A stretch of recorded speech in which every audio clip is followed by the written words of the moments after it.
So check it out. Found this little guy for $5 at my local antique store. I got also some really nice rusty gold Ives cars, passenger cars, and some Lionel pre-war cars that I'm going to be working on. But this is the one I chose to work on first, and it's got a DC motor in it, so I got out a rectifier. It's got 4 leads that come off it.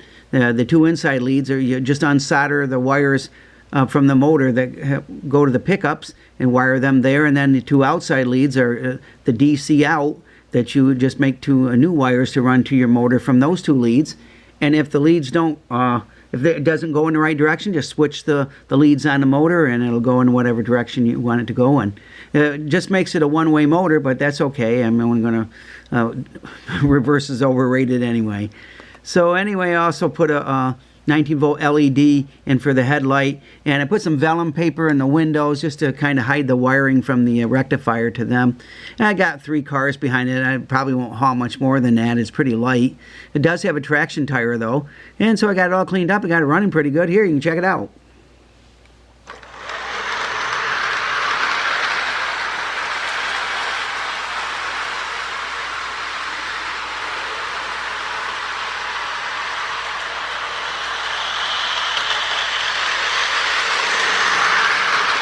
Smooth little runner.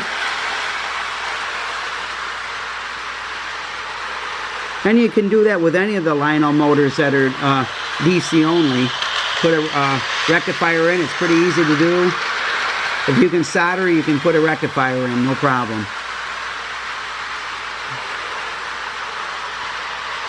And we'll pick the camera up, kind of follow it around a little bit.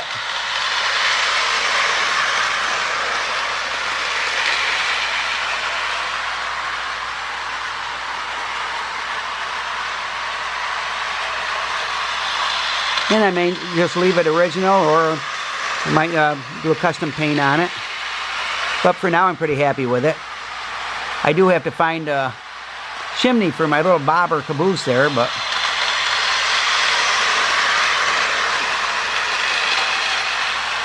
and I see the motor must be getting freed up more and more because it's speeding up a little bit. I'm going to slow it right down. Running pretty slow.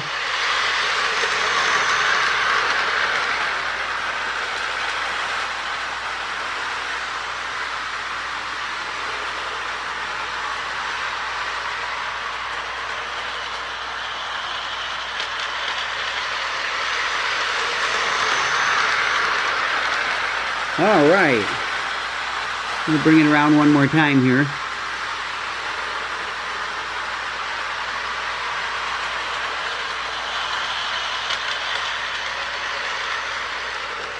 All right, so little projects like these remind me that it's not always how much money you spend, it's how much fun you have.